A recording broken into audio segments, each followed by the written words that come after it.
dream that never ends. The fighter in you brings out the fighter in me. Shake it off and take your corner, time for shout outs. The fighter in you brings out the fighter in me. Shake it off and take your corner, time for shout outs. It's time for shout outs. Hello, friends. Welcome back to the Mighty Shoutout Podcast. How is everybody doing today? We are at podcast 101. I technically think this should be 100, but, that goes to Liam Harrison. So 101 with Rommel Oliveros from Milton Muay Thai. But you know how it is before we get there. If you could do me a quick favor, guys, it just takes less than a minute. If you could like the podcast on all your fun social medias, if you wanted to go ahead one step further and share the podcast with a friend, family, or foe, and remember, share it with a foe. Maybe they go, oh, wow, that was nice of you. They turn into a friend. Things go a little further, maybe family. Who knows? But it all starts with sharing the Mighty Shoutout Fight Podcast. And again, if you're gonna do the like and the like and the share, then you might as well do the sub, right? Please subscribe because, in the words of my man B Kong, only the real ones subscribe. So make sure you are a real one and subscribe to the Mighty Shoutout Podcast. And a quick reminder, we're a 5-star podcast. I see a few people gave us some 5 stars recently. I really appreciate that. I'm trying hard to make this work, this podcast. So I appreciate all the effort on your guys' end. It's minimal. That's all I'm asking. Minimal effort. And I really appreciate that very much. All right, guys.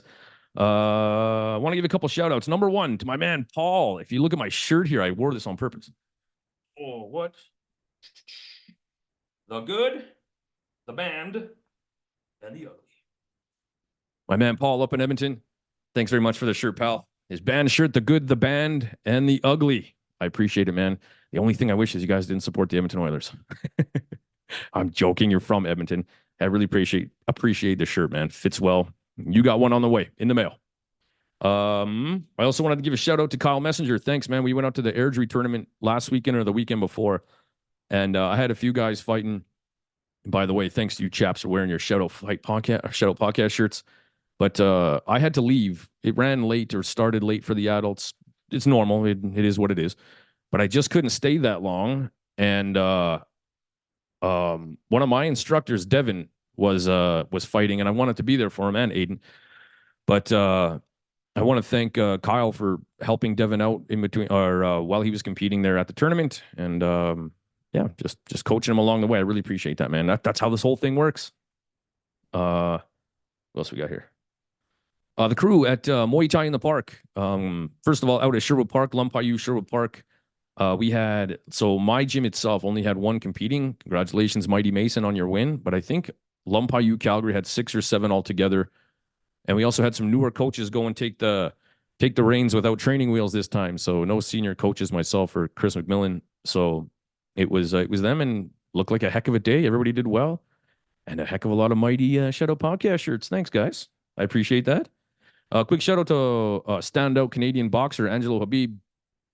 I've known of him and seen him and all that stuff. Follow him on Instagram, but just happened to run into him at Noodle Box yesterday for lunch, and so I just wanted to give you a shout out, and let's do a podcast. I had to make sure I introduced myself, that way he knew who I was, so we can hopefully get those wheels going. Yeah, I had a bit of an agenda. Turkey and Pistols, always Rob at Turkey and Pistols out in Bragg Creek. Make sure you go visit him. Great shop. Follow him on Instagram. Lots of fun Instagram stuff.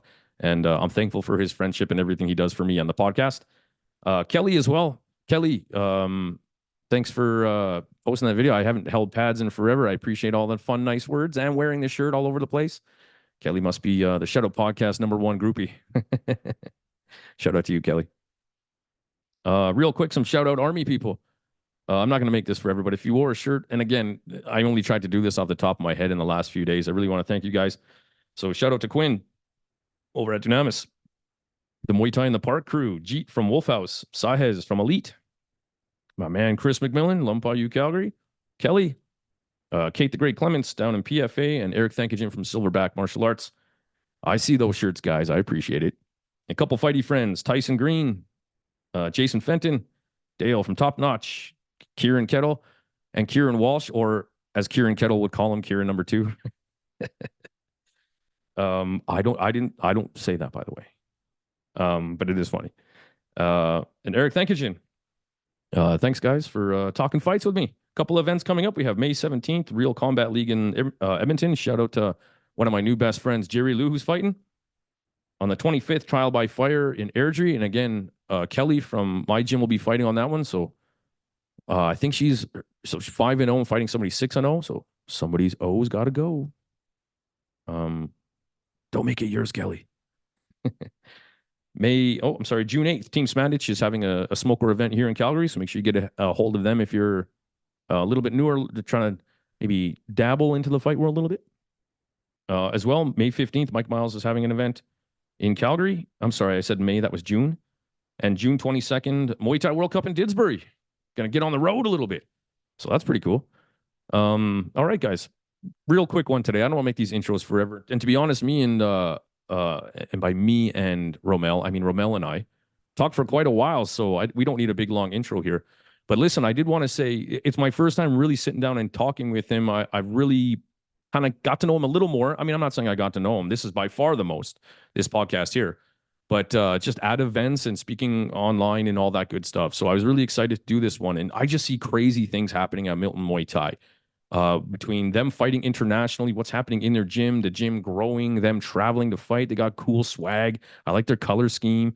I pretty much watch all their Instagram. So I'm a big fan of Rommel. And in this podcast, he breaks down quite a bit about his growing up into martial arts. And once we kind of got more recent, what I hear is a guy who puts things like value, team, well, those big things for sure, ahead of himself, right? And that's really refreshing to hear. It's not about me. It's about the team. You know, it's about the gym. It's about us. It's about Canada collectively coming together.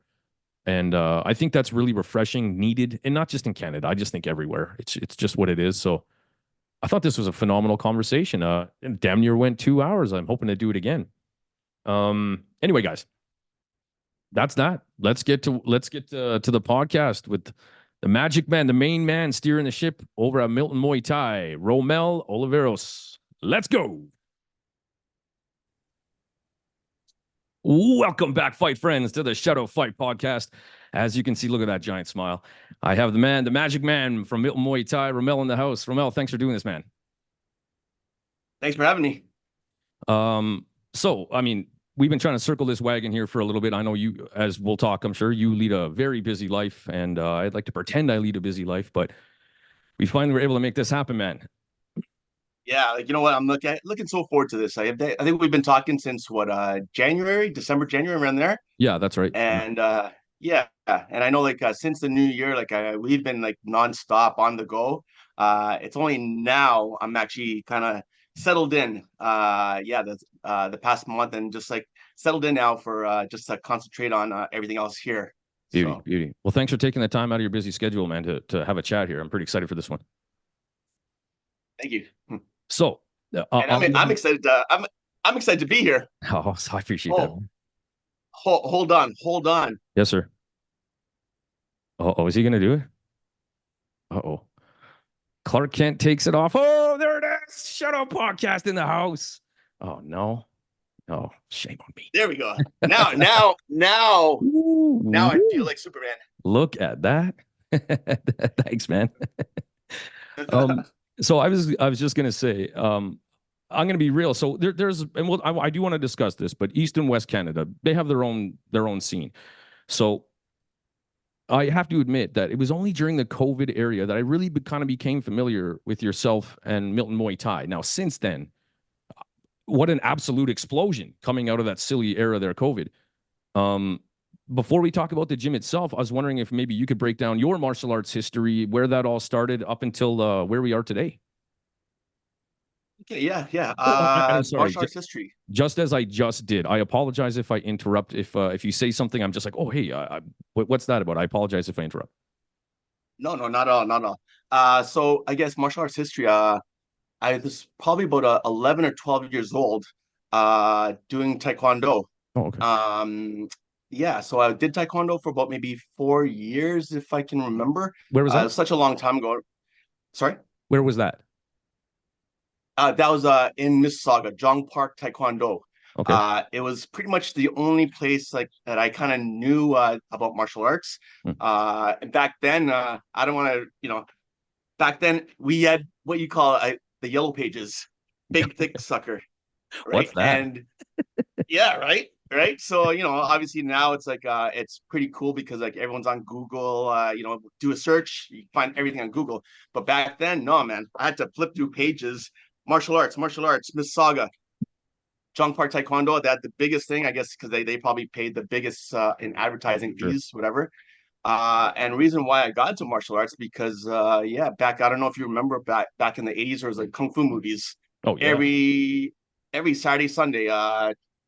Fox's I think it was called Fox's Den or something like that. And then there was like um Sunday matinee, Sunday kung fu matinee at 3 p.m. Nice. So I was so heavily influenced by that. I was like just like I was kung fu crazy, like Five Deadly Venoms, Kid with the Golden Arm, all that stuff. And like my Yeah, you're parents bringing them used all to be out. like, oh man, yeah, that's what I grew up to, right? Nice. Yeah, especially Five Deadly Venoms because of the characters, right? And the characters on that was like they're like superheroes. Right. Right. So, and then got into that whole Bruce Lee phase. Studied Bruce Lee, watched every movie, fucking just want to emulate his sounds, everything, without even touching martial arts yet. I just like Nice. religiously watching Bruce Lee. Bruce Lee was always like at the top of my list for me. Sure. Just watching all his movies, Enter the Dragon, Return of the Dragon, all that stuff. And and then finally one day I'm like, Ma, can you sign me up for martial arts? Oh, it's so expensive, blah blah blah blah. I'm like, meanwhile, she didn't even know like how much it cost it. Right. So anyways, Every like kid. I yeah. So I flipped through the yellow pages. For all you kids out there, do a Google search on yellow pages. That's what we had to work with. And Jong Park Taekwondo was at the top of the martial arts in Mississauga where I live. Okay. And that was again I was like 11, 12 years old at the time. And so How long yeah, did you so train I there got for? my I got 4 years. 4 years. Okay. 4 years. Yeah, 4 years. Just I didn't hit my black belt. I would think I was just like one under black belt. Okay. Yeah, I don't know what are the belts I now in think Taekwondo. I I don't think remember what red. red. I did Yeah, I think taekwondo so. for one Something year like that. too as a kid. Yeah. So I think a lot of people did Taekwondo, but with like no knock on Taekwondo, I think Nope. martial arts, period, Yep. is amazing Yep. especially for kids. Like And it's like yeah, I learned a lot of lot of values, a lot of attributes from Taekwondo, which I still carry on. It's like it's kept you in line with yep. just all the different values that they hold, That's right. right? I'm a huge, So huge Muay Thai, for obviously a massive Muay Thai guy, yeah, and I'll be the one to say it. A lot of the full contact martial arts rip on all other martial arts. It's not real. It's not real. Listen, I love all martial arts. I find beauty in all martial arts: kung fu, taekwondo, karate, and I still love karate. So I hear you, man. No knock on martial arts. If you're there to train, then you're doing you a favor, regardless of the martial art. and that's it, right? Like I mean, like I hate people that kind of like just knock on other martial arts just because because like it's not MMA, it's Yep. not Muay Thai, it's not jujitsu. You know what? End of the day, it's great for your kid, right? Here, here. And yeah, like just everything that it holds, all the values for it, loyalty, the discipline, Yep. everything, Attention to everything about details. it. Yep. Attention Yep. to details, exactly, right? And it's just like it's I could see now like it is a big money grab. Yes. Again, I'm not gonna knock other, like martial arts out there. But I see it with Yep. my own eyes. Me too. I see it in Milton where we are. I see it in Mississauga where I live. Mhm. Like so every now and then I kind of look through see what other martial arts are doing. Yep. And end of the day, sometimes you have like the ones that are really serious about it, and you have the ones that are just it's a pure money grab. Get your black belt in a year. Yeah. What is that? Yep. Yeah, for sure. Stay So away from that. yeah, yeah, Sorry, right. man. So no worries. So so I did that for about 4 years. The first couple of years I did it religiously. Then after that is kind of like you're testing your stripe. I got your yellow stripe, your yellow belt, orange stripe, orange belt, blue stripe, blue belt, blah blah blah, all this and that. And it got to the point where it's like my mom was kind of a little ticked off because it's kind of like that's a lot of money, Yep. you know. when are you going to do your black belt? I'm like, okay, Ma, it takes time. Yeah. Right. But end of the day, it was a lot of money. And for us, like we were immigrants in living in Mississauga, we don't have that kind of money. Right. Right. So, end of the day, it kind of like I started I loved it, but it started steering me on a different path, getting to more like other organized sports, basketball, hockey, baseball, all That's the usually above, backwards. right? Usually it's the organized sports Usually, and then you find martial arts. yeah, Oh, right. interesting. So I actually came back to organized sports, you know, coming to I guess growing up first, I grew up in St. Catharines, Ontario. I'm And sorry to interrupt, man. I heard you say that you come from an immigrant family. Were you born in Canada or were you born elsewhere? I was born in Philippines. Okay, okay. Yeah, So I was born when in did you move Philippines. I here? came. I was 3 years old. Okay, okay. Brand new. Yeah, I was Yeah. 3 years old. Yeah. So my parents and I and my brother, we lived in a one bedroom with my two aunts that sponsored us. One bedroom in Don Mills, Ontario. I'm not sure if you know little about Toronto. A little bit. Yeah, so Don Mills is kind of like the east end of Toronto. It's where the Science Center is. Okay. So we used to live on St. Denis Drive. That's where we first moved. We lived in a one bedroom with my two aunts, my parents, and myself and my brother. So there's Mhm. six of us Oof. all living in one bedroom. So we were there for I think it was 2 years, I think, if I'm not mistaken. And then my parents, they both got jobs in St. Catharines, Ontario. My mother, she got a job at the bank. My dad he got a job as an orderly at in a hospital in St. Catharines, Ontario. Okay. Yeah, so back then we were able to. My parents were able to. They bought a house, and that's where we kind of grew up for the first 5, 6 years. And back then, when we first moved to St. Catharines, my my dad was hockey crazy. We would go to yeah we would he would I remember this too because like my dad was hockey crazy about the Leafs. We were hockey crazy. We grew up watching hockey every Saturday. My dad would actually take us out of school to go to across to uh Buffalo Memorial. I think it was if I'm not mistaken. Okay. Everything is just coming off my memory. Sure, sure. And we would go watch the Buffalo Sabres practice live. No way. So Eh? that was Good actually really old cool. days. Yeah, man. Yeah. So and then back then I played hockey. I was in hockey school. I was the only Filipino in I don't want to call it back then. It was pretty racist St. Catharines. It Okay. was there was no, I used to have kids call me like, yeah, they'd be like, yeah, uh, you're not black, you're not Asian. What are you? What? Really, eh? I don't know. I'm Filipino. I'm Asian.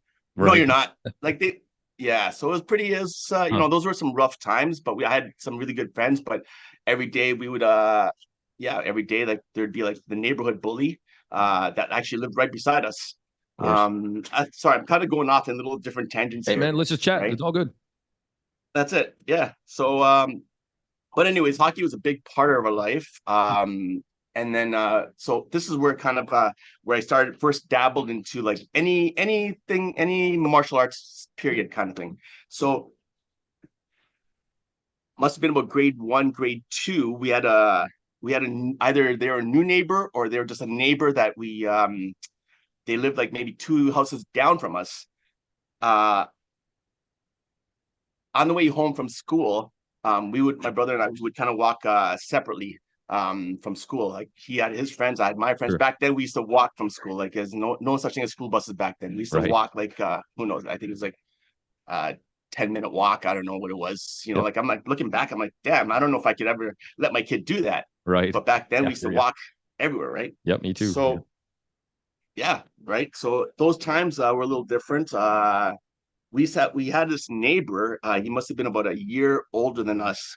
Anyways, I would walk home from school or take the bike, ride or bike home, and this kid, he would pretty much jump at any opportunity to try to bully myself or my brother, Mm. like pretty much almost every day. Like as soon as you get into area, tried to rush home and get in the house right away without this kid, like trying to make sure this kid wouldn't see us. Right. And this happened for quite a while, like and then finally one day my dad's like, you know what, like let's go downstairs. I'm gonna teach you guys how to box. Nice. So yeah, like my dad didn't really have any formal training in boxing, but growing up in one of the towns in the Philippines, there was a lot of street fighting involved. He was in gangs, he was in this and this and this, and they would actually kind of teach themselves how to fight. Wow. So, and that's one of the things like my dad kind of, he taught us how to do, but it's like he didn't want to, but he wanted to make sure we were able to defend ourselves, and St. How many Catharines was pretty times bad at the time. how many times do you want to see your kid running home scared until you want to do something, right? That's exactly it. Yep. Right. So here's a little story. So I'm walking home.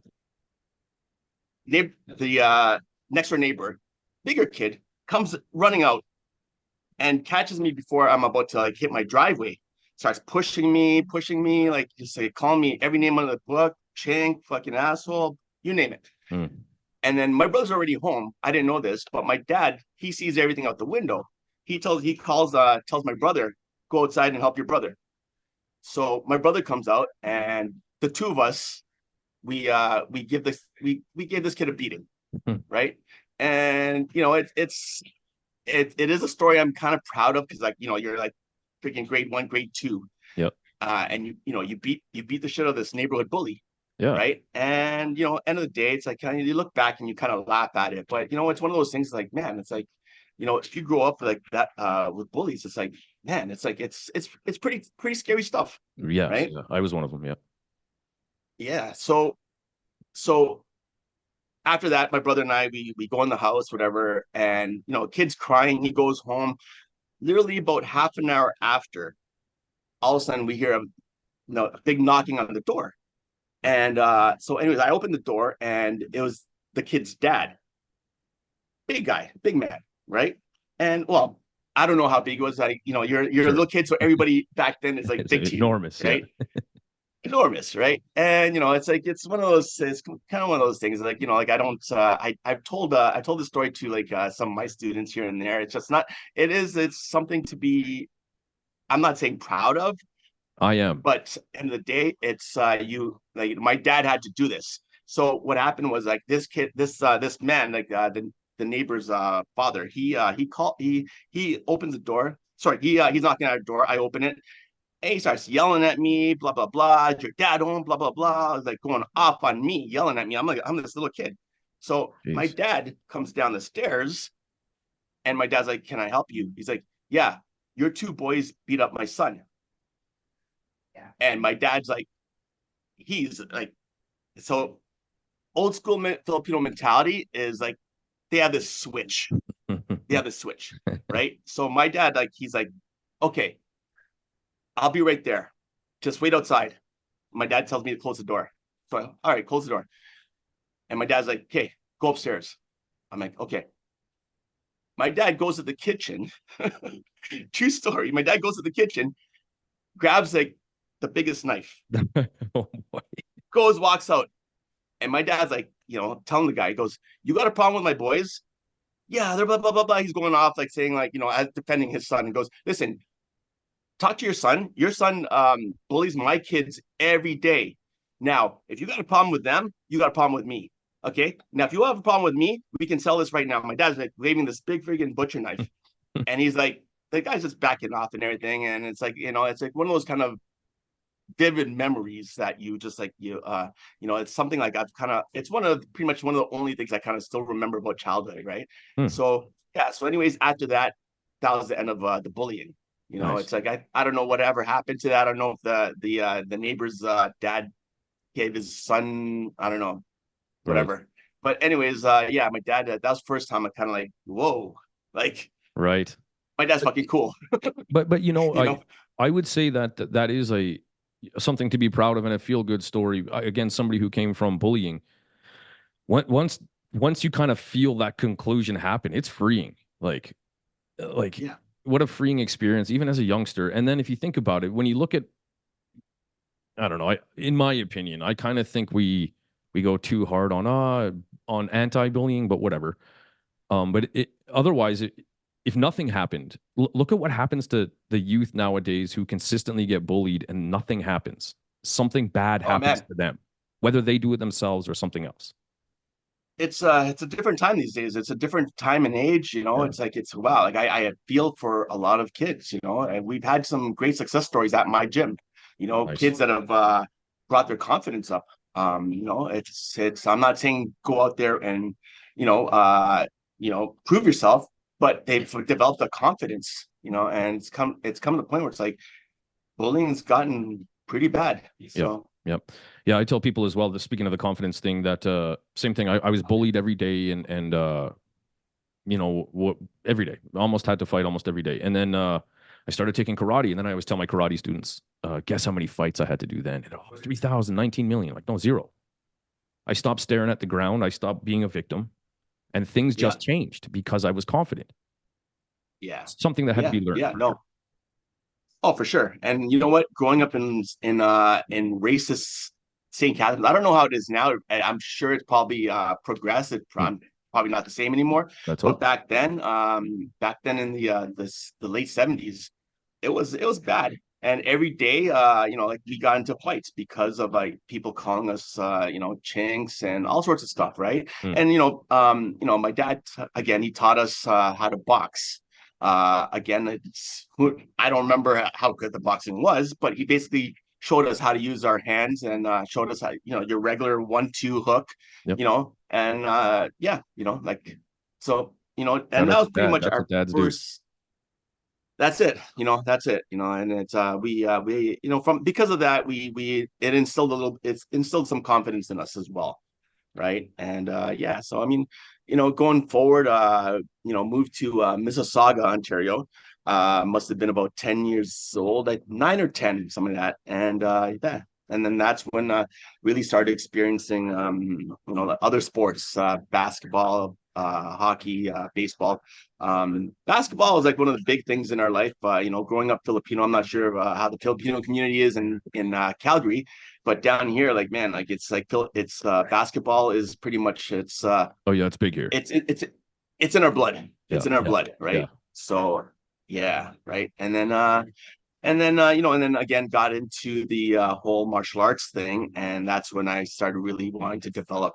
You know, got into taekwondo, and I did that for about 4 years until yeah, again got back into other sports. So I kind of stopped taekwondo, and Where did it that fire probably come at? wasn't until Oh, sorry, you were there. sorry. You're going right into my next question. Go ahead. Right.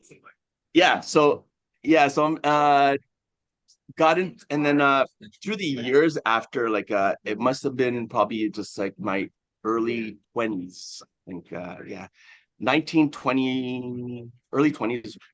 I don't even remember.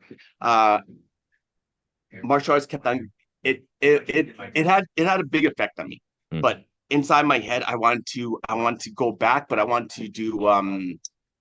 to get into Bruce Lee's Jeet Kune Do concepts, Yep. Yep. right? Because Bruce Lee had a big influence on me. And back then, you know, like I didn't really know Muay Thai, Hmm. right? But I was lucky again. So flip through the yellow pages again.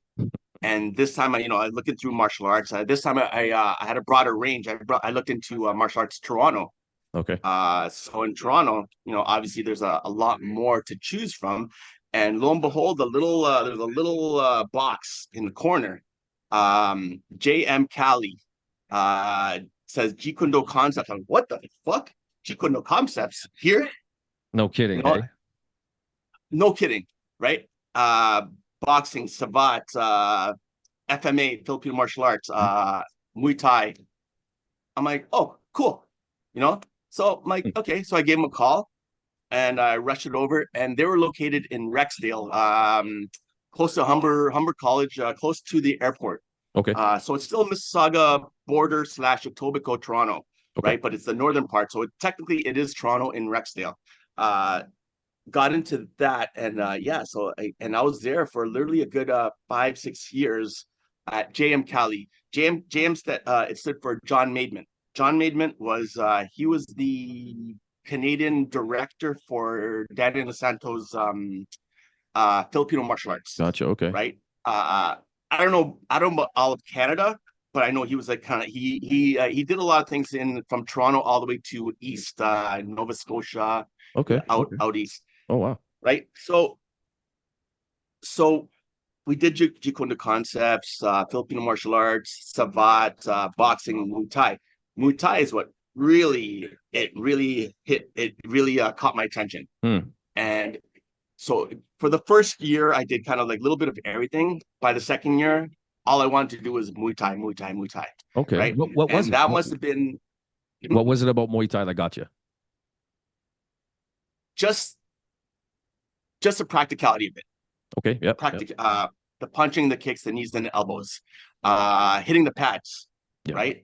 Like, and you're getting the sweat on, whereas the other ones I didn't really sweat too much. I did, yes, I did, but not like the way Muay Thai does. Right. A little more overly technical based. Exactly. Gotcha. Right. And it was very it wasn't as intricate as the other ones. But it was very practical and simple. Yep. Punches, kicks, knees, and elbows. Right. Mind you, the quality of it, it may have not been the greatest because of the fact that John Maidman specialized in more so Filipino martial arts. Right. But it really caught my attention though. So I was really drawn on to the Muay Thai segment of it. A lot of the Muay Thai came from, I guess, from Dan DeSanto's academy, which was, I think, it might have been direct with Ajahn Chai from the States. Oh yeah, yeah. Right. So, any of the big seminars and stuff like that, I didn't really participate in. I only just kind of went there, just did Muay Thai in the second, third, and fourth years that I was doing it. Was I deep into it? Not really. For me, it was just kind of, it was there. Yep. Right. And at that time as well, I didn't really know anything about the Muay Thai community in Toronto. I didn't know anything about that. To me, it was just kind of like whatever was in front of me, I did, and I did it to the best I could. Nice. Right. And so at that time, I didn't know about the Muay Thai community in Toronto. I didn't know about, I kind of knew about Siam #1, just from the yellow pages, from driving through there, through downtown Toronto where they were at. At that time, 96, I think. Okay. So yeah, definitely. So Siam #1 been around a long time. Yeah, so 95, 96, around there. So and then back then as well, again, I dove into it. After that, there was Mafa in Mississauga. Yep. Back then. Yep. So, and Mafa, like I knew a lot of the trainers there. They like back then, like I knew them from back from my high school days. Okay. Right. Gotcha. Yeah. Right. So I didn't really but by that time I was slowly dwindling in it. I wasn't my heart wasn't really into it anymore. Yep. So I and then I started, I was in the workforce. I was bartending a lot. But mind you as well, it's kind of weird though. But I was huge into b-boying, breakdancing. Okay. Nice. So yeah, so I actually I traveled the world doing that as well. Oh no way. And that was, yeah, man. Yeah. Wow. So that was probably from 98, 99 till about 2004. Okay. I think. That was super popular, at least in Canada around that time. Yeah, right. So a couple of the guys that I used to roll with there, we traveled the world. We went everywhere. Went to the UK, went to France, went to the States. Like every weekend, we were jumping to the States, leaving on Thursday or Friday, and then coming back home Sunday, Monday. Tournaments, you name it. Everything, all that stuff. Okay. Inside my head was still Muay Thai. Gotcha. Right. So, okay. So it's jumping from here to there to here to there. I think let's flash forward to about 2005, 2006. So, I'm like, okay, Craig, man, like I really need to really start doing something with my life. Mm. And what was in the back of my head was still always Muay Thai. Okay. So yeah, so back, and then so I'm like, okay, fuck this. I need to, like I was bartending. I stopped traveling the world with all the b-boys. Went to started bartending more, and like that was like a lot my main source of income. Okay. Like, man, like I made some really good coin doing that as well, right? And Sure, I bet. it's but end of the day, that's not a career, Right. right? Right. So right, so went to and then what did I do again? Uh, Google search wasn't there yet. Right. Grab the yellow Yellow pages. pages. Yeah, yellow pages, good old yellow pages. This must have been 2006, I think. Okay. So I flipped through the yellow pages. This time, Muay Thai martial arts, and I found a training ground in Mississauga. Okay. Right, I'm like, okay, cool. So what did I do? I gave them a call, and yeah, and then anyways, I spoke to one of the owners and instructors there, Nick Batista, right? And at that time, I called him, and for probably a good couple of years, just did privates with Nick. Nice. I was still bartending, but in order to pay for the privates, yeah, I still bartended. I would bartend at nighttime, but during the mornings, do privates with Nick, and it got to a point where it's like I was training almost every day. Wow. So yeah, and got to the point where it's like, like in the span of those 2 years, I really jumped my skill level, right? Hmm. And it's kind of weird though, but I was so full force, and then that's when I kind of gave myself goals about okay, is this something I want to try doing full time? Right. Is this something I want to do for the long span of things? I'm like, So who knows where it will take me. so the reality is it was just kind of I'm doing Muay Thai, I'm having fun, this is good. And then it was several years later that you finally asked yourself the question like, where am I going with this? That's exactly it, Nice. right? Okay. And yeah, so there's only so much I can do with like living in the nightlife, being a Yeah. bartender, Yeah. right? But end of the day, it paid for Muay Thai. Nice. So what it did for me was it's almost like you do when people do like a course in like let's say a PhD for a year, Hmm. right? That's what it did for me. Like I trained every day with myself, with Nick. We trained every day for probably a good couple of years, and I just like fully engulfed, That's a good way to look at to it. the point where it's like, It's cool. okay, right, yeah, right, Yeah. and then at that time yeah, so and then I moved to Evolution in Mississauga. Okay. Evolution was pretty much Evolution was Mafa, is Oh, what okay. Okay. Mafa is now, right? So before that, it was Evolution Mafa, Okay. right? And yeah, so I was at Mafa, I was at Evolution, and then pretty much I became engulfed into the whole atmosphere there. Nice. To the point where it's like, okay, now I'm training to fight. Now I'm training. Now I'm also I've become like one of the teachers there, one of the instructors. You Okay. know, and for me, it's like it got kind of the point where it's like, okay, now I feel like, I'm getting to this level. I feel like I've surpassed like, quite a number of different people because of the fact that, I did Muay Thai religiously, trained every day, pretty much every day, but not just that. It's like I sought out knowledge everywhere Right. I went, Nice. right? Nice. Yeah. Sought out knowledge. So through evolution, I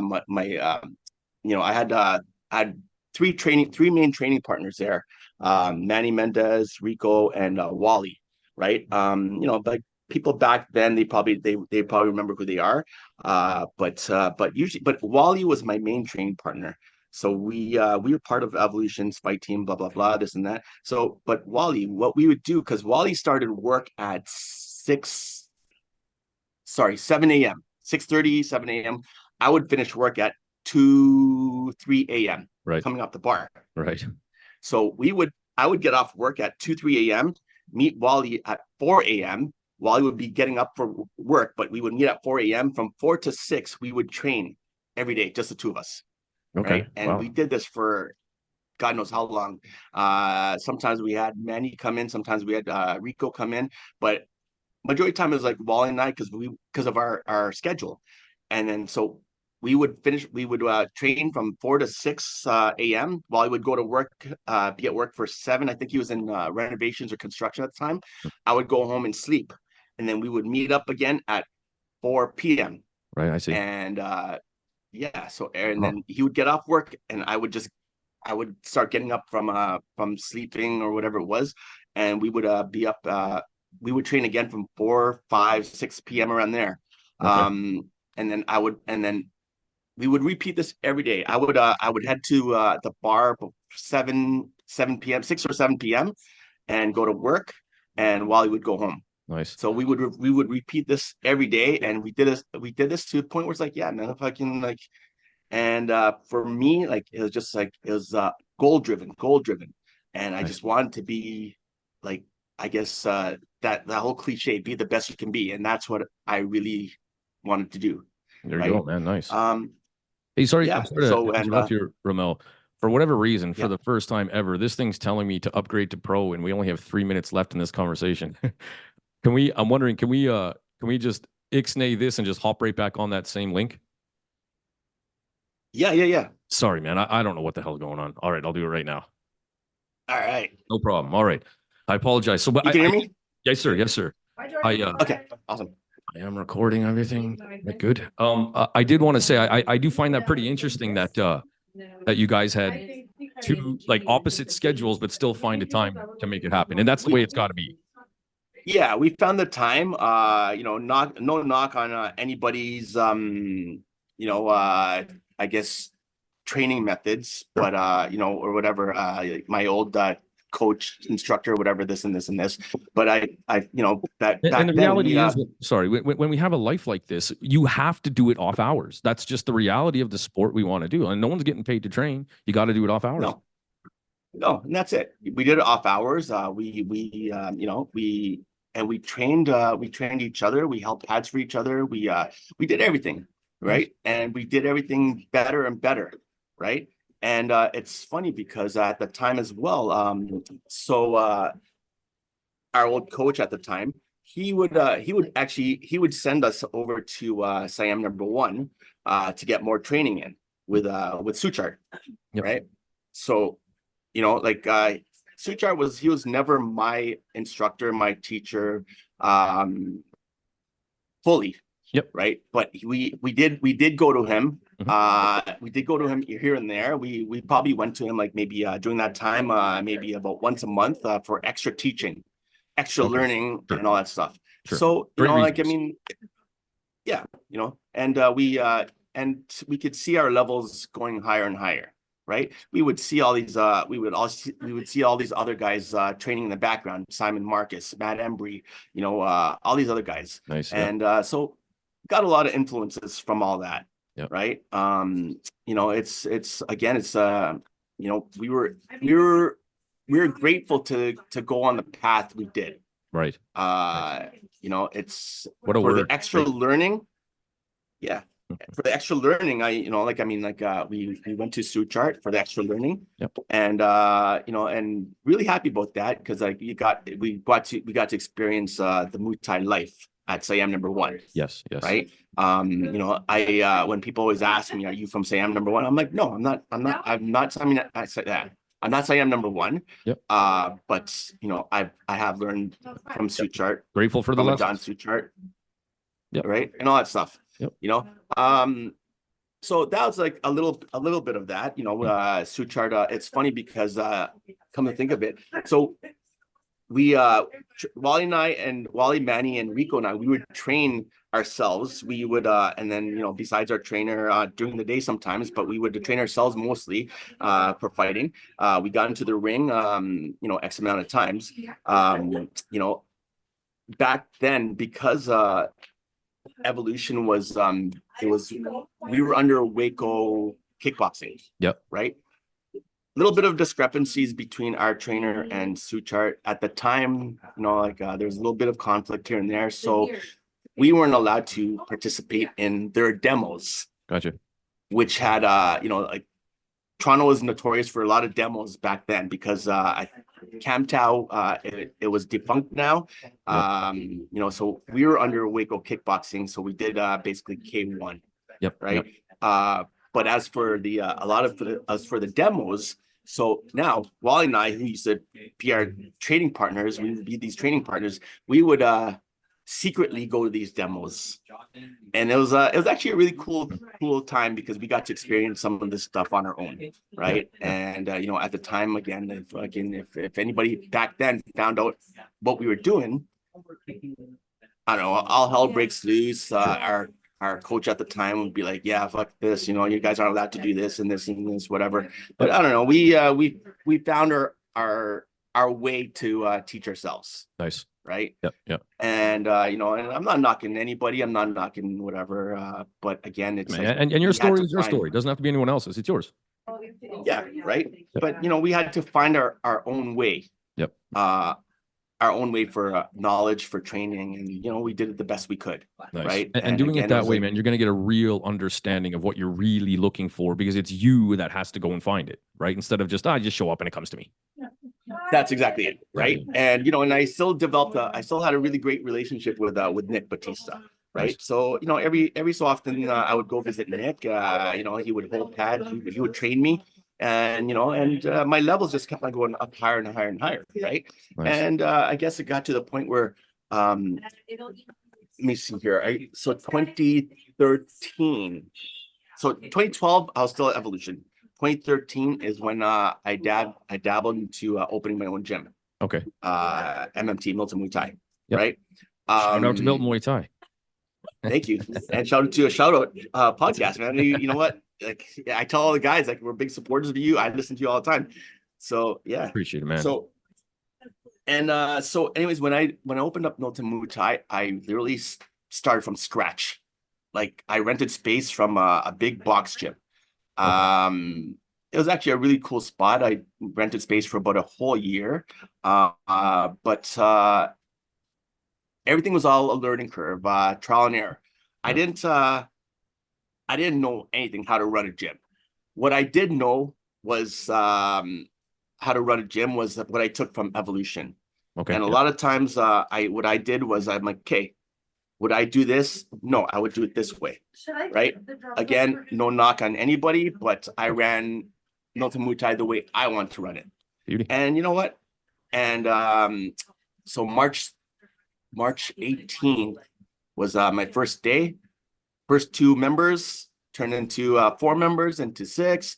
It just kept on growing and growing and growing. Nice. And again, mind you, like I didn't touch a lot any of the my monthly fees, nothing like that. Yeah. Just kept on regurgitating everything back into the business. Nice. I saved, when I put it back, reinvested back in the business, and that's what I did for all the way till the pandemic. Yeah. I never took my own paycheck all the way, and that was 2013 to pandemic was 2019, I think. Yeah, it's 5-6 years. Yeah, man. So and everything was all trial and error for me, right? Good for you. So 2013, yeah, that's a hard way to do it, but in my opinion, the best way. It's a hard way. I've learned a lot of things down the road. I learned how what to do, what not to do, and you know what? It's now it's 2024, and it's got to a point where it's like I have 4 full-time staff, and a shitload of part-timers, right? Nice. So yeah, man, it's been pretty. When you went from 2 to 4 to 6, what was it? What were you doing? What was bringing the people in? Why were they staying? What were you doing? Customer service. Bang. Customer service. Go figure.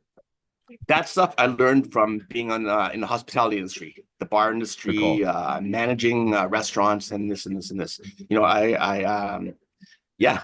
From what I really took away from the hospitality industry was the customer service part, which I saw in a lot of gyms lacking. Agreed. My God. Yeah. Right. And, I don't knock nobody. How they run their gyms, whatever this is, But end of the day, it's like what a lot of people do lack is like that customer service portion. Right. And I'm not a I'm no what do you call it? I'm not a professional when it comes to like customer service, but I do know what's right and what's wrong. Sure. Right. And a lot of times too, it's like, it's like you kind of live through your values of how to operate your business. Mhm. And a lot of times like whatever my values are, I would put that into the business. Nice. Right. Nice. Yeah. So, and then from there I opened and then 2014 I was able to secure a lease for my first spot. That was about 5,000 square feet. Okay. Yeah, nice.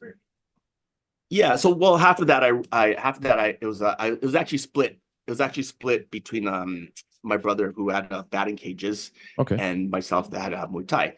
So and it got to the point where it's like I grew to the point where it's like in the span of 1 year I grew and took over the whole lease. Is that right, eh? Yeah, right. How does that feel in 1 year? Did you feel the growth was like, holy shit, a little overwhelming? And were you like, fucking, let's go? Yeah, it's like, fuck it, let's go. Just like, Nice. shift the mindset. Yep. Shift Good the call. Yep, mindset exactly. and like, and it's always like, yeah, man, fucking, if I could do this, I could do this better and better and better every year as it went on. And you learn a lot about yourself as well. Yes. You learn a lot about yourself, how to operate the business, everything, even till now, it's still trial and error about operating the business. Yep. 2015, I went to 2014 and then going to 2015, I went to Thailand for 3 months. Oh, wow. Yeah. So like, Where'd you train? I'm not, sorry. Where did you train? So here's a cool story. Yes. So first place I went to was Kikamtorn. Okay. Okay. Second place I went to was this place called Legend Thai Boxing. It's kind of like a Bally Matrix of Muay Thai. Okay. Right. Yeah. But what was cool about that was I got to meet Putpadnoy. Oh, legend. I don't know if Putpadnoy. He's like, he's everyone's top five fighters of all time. Has to be in the top five, or that list is not legit. Exactly. Right. And so Putpadnoy, I got to meet him, and it got to a point where it's like I was bugging the shit out of him.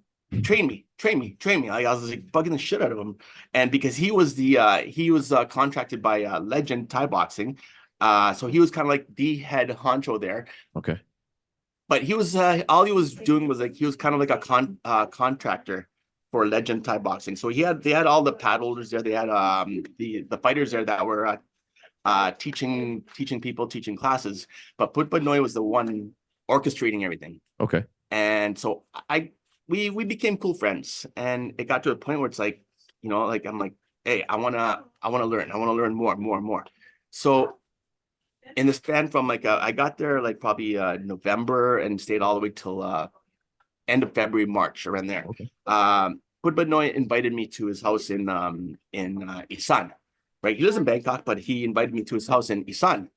So I'm like, yeah, I don't know, man. Like, it's like, I don't know. And then so was it just weird? I kind of, it was weird. It was kind of weird. Like, I'm like, oh man, like I'm new to Thailand. I'm like, fuck, I don't know, man. I don't know. Like, it's like, for me, it's like, okay, get on my comfort zone. So, and then it's funny because there's a guy named Anand. He's a tuk-tuk driver in Khao San Road area. I stayed at Khao San Road for Christmas to New Year's at that time. But Anand, he's a tuk-tuk driver. We became good friends. Every time I've gone to Thailand, I'm like, I'll message him like, Anand, I'm here. We went to go see him back in Jacob, Daniel, and I introduced him to Anand, right? Nice. And yeah, so Anand so happens to he happened to live in the town next beside Putpadnoy, in where Putpadnoy grew up in the sun. So Anand invited me to his house too. So I'm like, okay, I feel a little bit more comfortable with Anand because I've gotten to know this guy. This is a tuk-tuk driver that invited me to where they live outside of Khao San Road, so where all the tuk-tuk drivers are. So Okay. I got to drink with them, eat with them, Right on, you man. name it. Yeah, it was pretty cool. Yeah. And back then I was going through a pretty rough time, so that's the reason why I went to Thailand. But that's a whole other story in itself. But anyways, I got to get to know Anand. Really, really nice man, really family man. He's not one of those other tuk-tuk drivers that are trying to look at you as a bank. Yeah. He wasn't like that. So now this is where everything gets pretty interesting. So, anyways, the week between Christmas and New Year's, I'm like, okay, you know what? Let's go. So I went with Anand. We went to Isan, right? And this is the poor areas of Thailand, right? And so I'm like, okay, I already kind of knew what to expect. I've been to the poor regions of Philippines. I've been to like my dad's hometown. I've been to like some other regions in the Philippines. So I'm out there. I'm like, hey, cool. You know what? Going out there with an open mind and get to Isan, and we're his wife's up there, his newborn baby, and his daughter's up there, and he's just being so hospitable to me. Nice. And that first night, he's like, okay, we eat. I'm like, okay, cool. I'm open to everything. So he's like, do you eat rat? I'm like, what? I've made a mistake. Rat. I'm like, what? He's like, rat. Do you eat rat? I'm like, I've never tried that. I'm like, isn't that dirty? He's like, no, not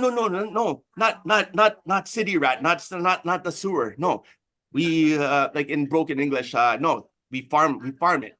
I got you. It's good. I'm like, oh, okay. Here we go.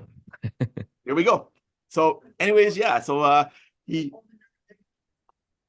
the grill that night, How was it? it was rat. Oh yeah. Okay.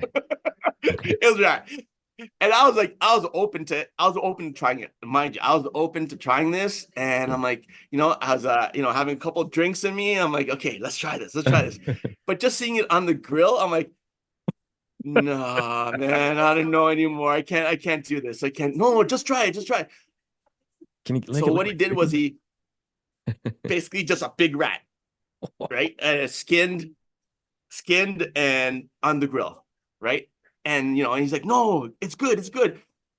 Sliced off a little piece of meat, doused it in some like their chili sauce. Yeah. I tried it. You don't taste it. All you taste is chili. Okay. But after that, I'm like, oh, I'm good. I can't, I'm not trying to be disrespectful. If I have any more. But I wasn't, and not that, I wasn't trying to be disrespectful, but I'm like, yeah, I'm sorry. I cannot. Yeah. I'm open to try a lot of things, but that's good for me. He's like, okay. Well, if you want, you try. Like, okay. But and it was pretty cool. And I got to I stayed over that night, and then the next day, I messaged Putpadnoy, and he's in the sun. I'm like, oh, okay, whereabouts? He's in the town. I asked Anand, the tuk-tuk driver who I'm staying with. He goes, do you know where this is? Lo and behold, it's the next town, which is literally about 10, 15 minutes away. I'm like, oh. Weird. Hey, what are the chances? What are the chances? What are the chances? So Anand drove us. We went to we stayed with Putpadnoy. We ate lunch, we ate dinner with his family, and and then I'm bugging the shit. I'm like, yeah, P, the older brother, P Noi, right? So I'm like, P, Muay Thai. So he's like, okay. So anyways, that week of staying in Isan, I stayed with Anand, but he would drive me over to Putpadnoy's. Oh yeah. And he would train. We would train. Nice. Dude, that's cool. It was really cool, right? But that relationship, it turned further than that, because and then after that week, he went back to Bangkok, because he's he's really busy in Bangkok. He does a lot of stuff in the Muay Thai scene there, judging, reffing, gambling. Right. He's right. Being the man. And so right. Yeah. So I went back a couple days after that week. So I was in East Sun for about a week and a couple days. I went back with a nun. And then first thing I did was contact Putbadnoy. And this was right after, I think right after New Year's. And he's like, hey, come meet me at Channel 7. So Channel 7 Stadium. Yep. Met him at Channel 7 Stadium. He's like, yeah, make sure you get there at this time. I got there, I think it started at 2:00, Channel 7, but he's like, yeah, make sure you're here at by 11:30 a.m., 12 o'clock. I'm like, okay, cool. So I met him at there's a little corner restaurant right across from Channel 7 Stadium. And anyways, we had lunch there. We had big soup and whatever. And then he's like, okay, let's go. Meanwhile, this guy's got VIP at Channel 7. It's free to get in, but you don't have, he's like, yeah, we surpassed the lineup and everything. He's like, I was a special guest. Okay. And got to, yeah, it was actually really cool. And then I got to experience, I got to see the whole other side of Channel 7, not just being in the fans where the fans are in the bleachers, all the Falang and all the foreigners. No, I was down where all the gamblers were. Nice. Right. Being a special guest of Putbadnoy. And he was pretty cool. And but he was also more so like he saw how much I fucking loved Muay Thai. Yeah. So after that, I hung out with him, and after that, he's like, "Okay, you come meet me here tomorrow." So I met him at Legend Thai Boxing, and and then yeah, from there, training, we got to train more and more and more. Got into a really cool relationship, right? And so during that time, after about a couple of weeks after, I jumped onto a train with these guys I met, went to Chiang Mai, trained at KC Muay Thai, and then Putbadnoy said, yeah, I'm gonna be here at some guy's house. So I met him there. So half the training was at KC, and then the week after was with Putbadnoy at this guy's house, one of his friends. Okay. So yeah, so I stayed there, trained with Putbadnoy for the whole week, and then and then went back to Bangkok, and then from there it was kind of like jump to Chiang Mai a couple more times, but longer durations of time. So there was one week where I stayed, I think it was about 3 weeks or 4 weeks, and by then it was almost like mid-February. I'm like, okay, time's up, man. I gotta get back home. I got a gym to run, back to real life, whatever, real life. Yeah. So yeah, man. So, but it was actually really cool though, because it opened I guess my persistence and my bothering him. It actually opened the doors. Right. And so yeah. So what was 20? Sorry, keep going, man. 2015. Towards the summer, I went back again for about 2 or 3 weeks. And then at the end of the year, I went back again for about a month. And during those times, I got to train with Putbadnoy. The second time around, went to Chiang Mai. Sorry, not Chiang Mai, back to Isan, right? And so, but this is like, now I'm in like some pretty serious like training camps in Isan. When I saying pretty serious, I trained with like the fighters there, and I got to actually like dive right into the whole atmosphere of training in Isan. And for those who don't know, so many Golden Era greats come from there. Like it's come from there, the hotbed for the legends. Exactly, right. And so Putbadnoy, he's like, yeah, he goes, you want to fight? I'm like, no. I'm like, I'm like past that. Right. Like, no, you're good. I'm like, no, you're past. He goes, no, you're good. And I'm like, he's trying to put a little belief in my head. No, right? So lo and behold, that night I got in the ring. Of course, night, right? So, and I'm thinking this is gonna be like I'm thinking it's gonna be like just like a training session, but no, fucking like in the ring, gathered like the town folks. Now I have all these people around, and so I'm like right in there, and as for the level of the guy I'm fighting, was he good? I don't know. Sure. I don't know. I honestly, I think he was probably like another tuk-tuk driver from the area who just Yep. needed a little bit of cash. I don't Yep. know. I really don't know. But anyways, I got in the ring, and yeah, man, I'm like, okay, fuck, man, like this is pretty cool. But that was pretty much the last of getting in that. Yeah. I'm not at that age where like I can compete with all these guys, you know. Well, So and I'm kind of the same, and it's different. Like it's different when you're thirsting for knowledge and when you want to win. Like those are two different things. I want to learn and I want to win. Those are very different. You know what I mean? Like obviously they go hand in hand if you're a competitor, but being a competitor is a fighter, especially forget like playing basketball or hockey, but an actual fighter that's apples and oranges, right? Like I totally yeah, hear what you're saying. Yeah, that's it, right? yeah, That's it for me. Like I'm in, like I'm not young. Yeah, I love moving around with the guys. I love clinching with like all my fighters here. yep, But in the day, it's like yeah, man. Like I'd rather just kind of like yeah, live Muay Thai, yep, and not be in that, like I was way past that already, yep, for my age, yep, yep, I wish I did it back then, back in the 90s, yep, but back then there was no fights going on. Well, yep. again, I didn't really know the Muay Thai community back then. Right. From what I had, I couldn't really go in that direction, Yeah, right? yeah. But but it was pretty cool though because like I got to experience that at least, and then it's funny because Well, that's a real experience, uh man. That's cool. yeah, right. And but not just that, like I got to really like really train with Put Badnoy, Yeah, right? yeah. Like he's I believe if I'm not mistaken, he's one of the sports authority figures of I don't know what they do. Like I think there's like certain con levels or some of that, right? He's grandmaster. Yeah, I really yeah. don't know. I tried looking for him. I tried looking for him in February and January and February. I brought my boys. We went to The WBC Channel tournament? 7. Oh, okay. Yeah. Sorry. We went to Channel 7, and because like I lost his contact because like I had a new phone. It's not the same phone from back when it was 2015. Right. I last time I seen him was 2016 when I went back. 2016 I went back. I trained at Sichapo. Okay. Yeah. Nice. I see But the sign also back trained with there.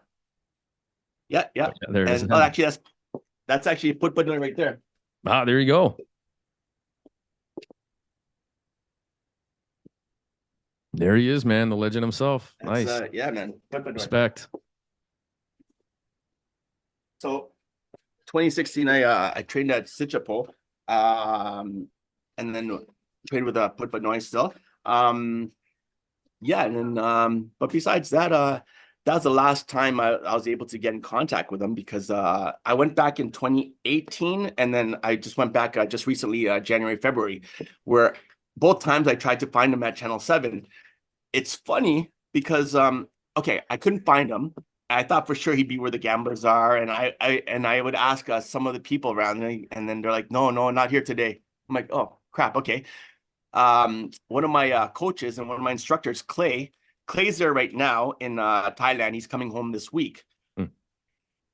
On over the weekend, he's like, because I told him I wanted you to go look for someone for me, right? I totally forgot all about it. Anyways, he happened to go Channel 7, and I showed him a picture after. I'm like, yeah, this is Put by Noy. Can you go look for him? Get his contact. He's like, I saw him. I saw him in the gambler section, but he didn't know that was him. Right. I see. Right. Yeah. So he didn't know, Clay didn't know that was him. And so I'm like, oh man, fuck. I totally forgot to like, to let you know who to look for. Right. And right. but Channel 7's only on Sundays, right? Okay. And then it was Sunday, it was when did I talk to Clay? It was like Saturday night, late night, which was Sunday morning or whatever it was. Anyways, yeah, he saw him, but he didn't know that was who I was looking for. Man, right. Right. So so What it kind small of world. sucks. Yeah. Hey, look right. for this guy. Hey, I found him in Bangkok, this side of the world. At this time in this building. That's crazy. And the thing is with everybody that knows Put But Noy knows he's always at Channel 7 on Sundays, right? And yeah, he's like this this authoritative figure that fighters, trainers that y'all look up to, Mm. right? Everybody knows Yeah. him. Gamblers, Cool. everybody knows him, Wow. right? So yeah, that's one of the things. That's So, awesome. What was it yeah. like? What was it like coming home on the airplane, like you're saying, yeah, I got to get back, I got to leave, it's time to go. What was it like? What were you on the airplane? Were you like excited to get back, excited to show these things? Was it like I'm on the right path? Was it Jesus? I don't know at all what I'm doing. I thought like what was it like coming back from that? So each time I came back, I was like very inspired, right? No matter Sure. what it was, I always try to keep an open mind on everything and anything. You know, inspirations, no matter what. I always try to keep an open mind. I'm not closed-minded. You know, whatever I can take and put back into my gym, my life, I'm all about it. You know, Nice. Yeah. every little aspect of that. You know, like and Nice. and my gym's it's come a long way, right? And you know, like whatever I've learned in the past, I've put it towards a lot of my fighters and my kids. You know, Sure. and Sure. yeah, it's been pretty cool. That's it. Pretty cool Pass on journey. that knowledge. What Yeah, man. what So happened from my point of view? What happened post COVID to your gym? What happened? And then that's not a bad thing. I mean, it blew up. What happened? What happened? How did that happen? okay. So I don't know if you remember Ontario. Ontario, we were locked down for like almost 2 years. Yeah, it was crazy. It was, oh fuck, it was the worst. It was like the worst. You know, luckily, and mind you, I signed a lease for 2 more units just before the pandemic happened, not knowing the pandemic was going to happen. Yeah, yeah, Uh, we locked the doors in March. Was it 2020? Right, I think yep. March everybody across Canada. 16th for me March that day. Yeah, of 2020. Yep. 2020, all Yep. across Canada, March 16th, right? Yep. So, but before that, maybe about 3 to 4 months before that, I signed a lease for the next 2 units. So, you know, I have 4 units now. Oh, I have four nice. units, 10,000 square feet, right? So not knowing that the pandemic was going to happen, yeah, man, if I can, like, you know, it's like we locked the doors. I'm like, okay, cool, whatever. It's gonna last like what, a week, 2 weeks, whatever. You know, no, 2 weeks turned into a month turned into 2 months. You know, by the second month, I'm like, okay, what the fuck am I gonna do? Yeah, I'm I seeing a just trend. signed this lease. Yeah, you know, I just signed this lease. You know, like how the fuck am I gonna, you know, how are we gonna keep this thing open? Yeah, And that was the biggest thing. That was like that was the scariest part. You know, like I want to, you know, I wasn't I told myself, no, I'm not going down without a fight. hmm You know, fuck this shit. I'm not going down without a fight. What did I do? So my wifey and I, Samantha, we came up with recipes for pies. Um, you know, kind of like apple pies, come except they're on. not apple pies. Yeah, except these were all Asian, Southeast Asian flavored pies. Okay. Mango, ube, which is a purple yam, Okay. coconut, what else? Cassava, all these all these South all these Filipino flavored flavors, Huh. right? So we made them into pies. It's kind of a, you know, if, for people that don't know the story, it actually saved our gym, right? That's right. So yeah, so we created these recipes. You know, like, yeah, man, like my wife Samantha, like she helped me through this whole thing, and we created these recipes, made them into apple pie looking things, and we sold them for $25 a pop. The month of May, May and June of 2020, 500 pies per month. What? No way. Yeah, man.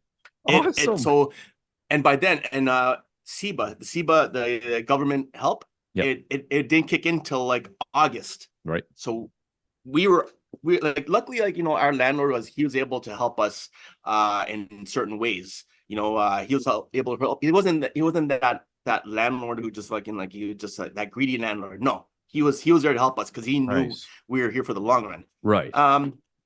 Yeah. So May, June, and July. Each month we sold on average about 500 pies. It could have been a little bit more, could have been a little bit less. It was able to pay for our expenses, our lease. Phenomenal. It was crazy, right? Imagine that 500 times $25. Nice. We were able That'll help pay to rent. and you know what, and you know what, from that point too, I was really grateful for members that helped out. You know, Yes. Yes. For sure. we had members that still want to help out. They would help out, and they didn't want to cancel their memberships. They would pay. They would come in and help pay for things here and there. We had garbage bags on the windows. You know, we were letting people in. We were training, and you know, and people We allegedly wanted to did help that, out. too. Oh my God, it was Allegedly. fucking such a brutal time, you know. Yep. And yeah, well, you guys are still around, and you know, and same Yep. with us, except Alberta was a little very lenient compared to what we had to go through. Like Without a doubt. Yeah. it was like friggin' down here was like kind of like I don't know, equivalent of Nazi imprisonment camp. I don't It was know. crazy, man. Yeah. Right? Plastic and tape Yeah. all over the floors. No, yeah, it was crazy to look at. Yep. Yeah, Yep. man, So yeah, we were able to survive that, and you know, during those 2 years of the pandemic, we were able to renovate the gym, spruce up the gym. Yeah, like just so now, if hopefully maybe one day you can come down here in Toronto and you can see the gym, and you see what we're all about. I want to terribly, man. I really do. I only, and thanks to Michael Fitzpatrick for bringing me out commentating. But besides that, I haven't been out there since like grade 3. Not even joking. So I got something for you. Oh boy. July 13th is my next event, which I want to talk about. Let's talk about that. Let's do it, man. Let's talk about you coming down. Yeah. Let's do it, bro. Let's do it. Okay. All right. Spend some time with us at the gym. Absolutely. You'll see you'll see our gym. You'll see you know what we're about. You know, so we've had a lot of visitors since the pandemic. We've turned things around in a different. I've readjusted the way our business model is. Right. You know, I've kind of like you know, like I've done a lot of different things. I'm on a mentorship group, a couple, you know, like a big mentorship group up here in Ontario, Legacy Consulting. Okay. Shout outs to Legacy and Nick. Yeah, they've helped really helped us turn things around. Nice. In terms of how to run a gym. Okay.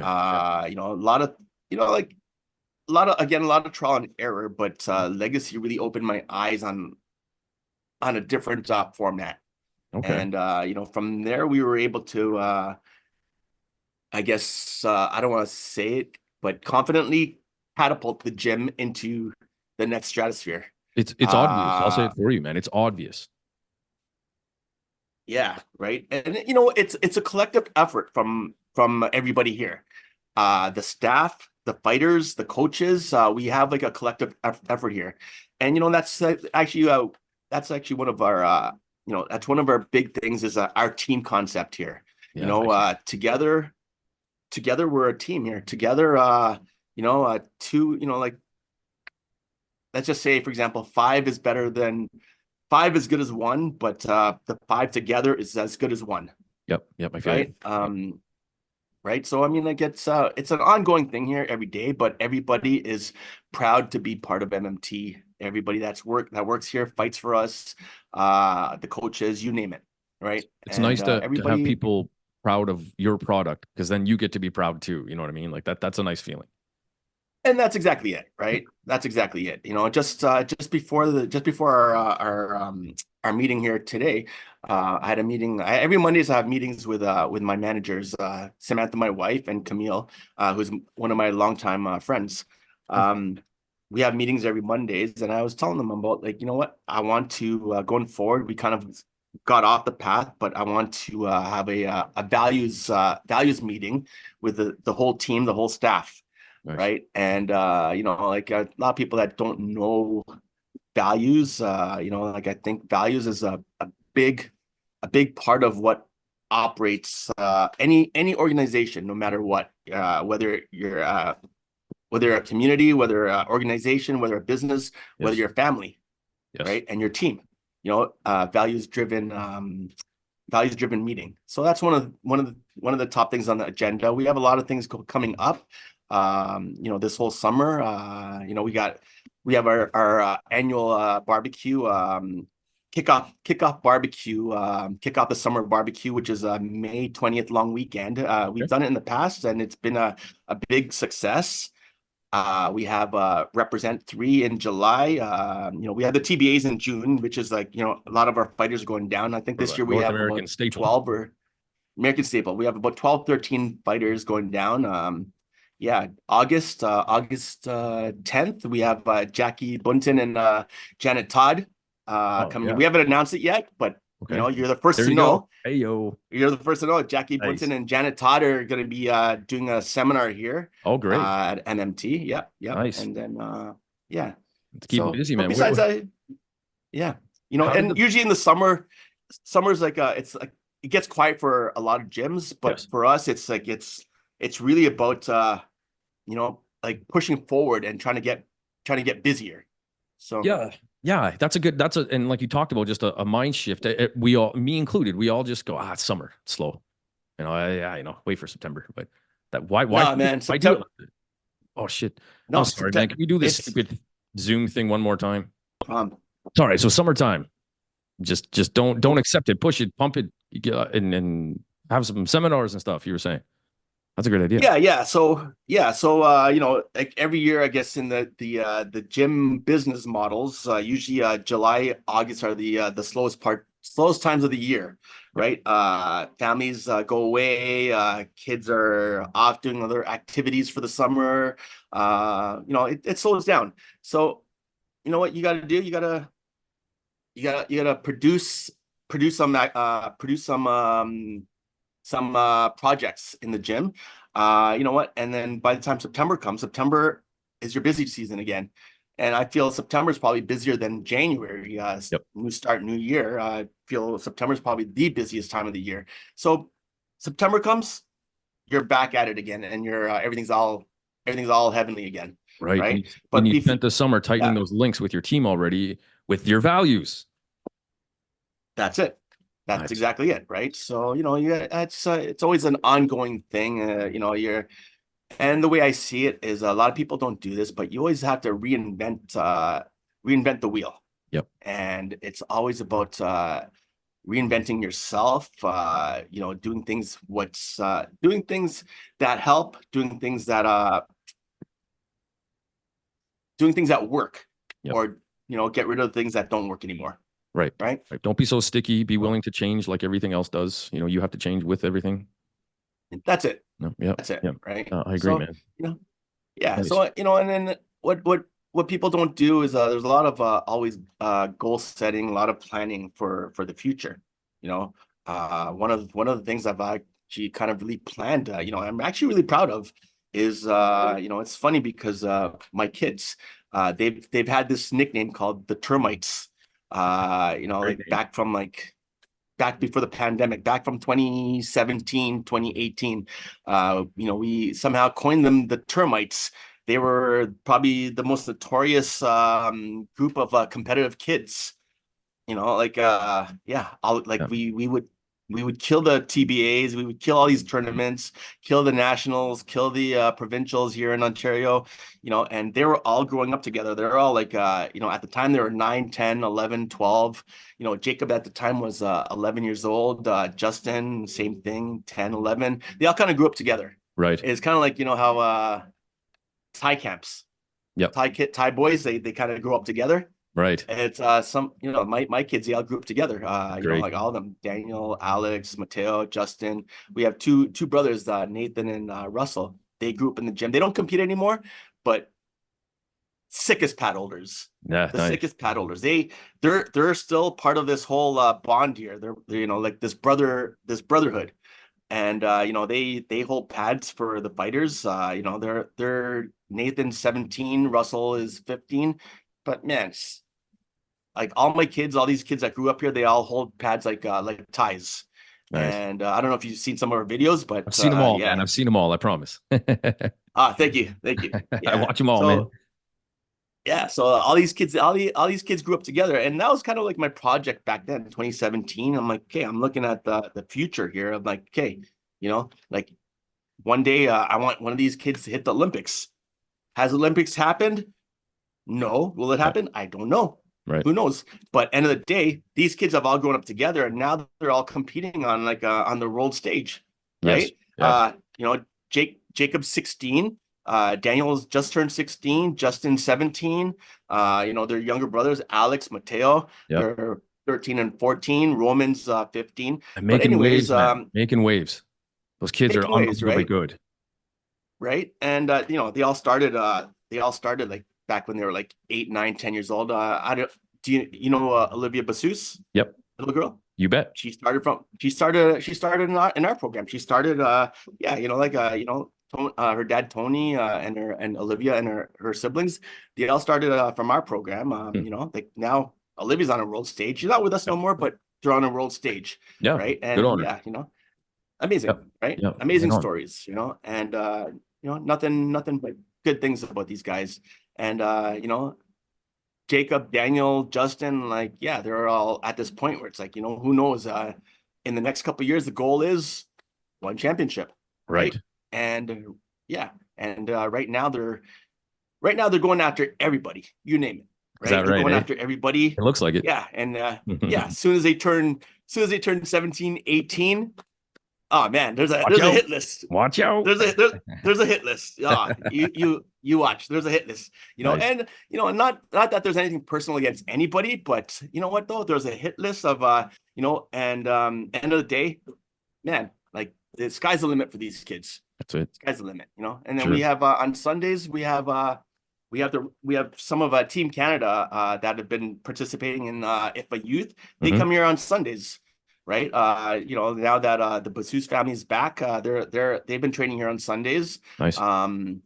You know, a lot of sparring going on with like a lot of our youth. You know, like and then some of the other top youth in Ontario, they come here on Sundays. They've built quite a bit a great relationship with each other. Nice. You know, Yeah. and it's really catapulting the Muay Thai scene. Yes. You know. Yeah. Yeah. It And really is. yes. And you Yeah, and you know. and there's a few gyms leading the way, but definitely you as well. I mean, it's you and your in Milton Muay Thai and all the fighters and everything. I've said on the podcast a few times, like, how the hell do you have, like, sometimes like we talked about, you got to train fighters or yourself completely off hours. How the hell do you have like 40 fighters in a room on a weekday at 10 in the morning? How does that even work? Like, how do you even make, my gym is closed. There's nobody there. How do you do that? It's pretty crazy, right? But you know what? Like especially like going up to like for big fights, for example, you know, like Jacob just had a big fight in New York. Daniel had a big fight about a month and a half ago. Sometimes like, you know, like when we know that there's gonna be big fights coming up, and you know what, we started actually ramping up training for the TBAs. And for represent after Jacob's actually going to be fighting that night. He's Right. fighting one of the top kids from California All right. at represent. But we wrap it up. I get up at 5:15, 5 a.m. Yep. And I meet them at the gym. We train in the morning, and then we're back at it at 6 p.m. You know, depending on how balancing my time is. Like, you know, I'm a father now. Yep. So balancing the time with my wife. Sometimes my wife gets in here at 6 a.m. She needs to get her work. She wants to get her workouts in. Yep. So I'm at home with a kid. But it's just a matter of like balancing and juggling family life and Yep. the gym life. And You it's a know, and juggle.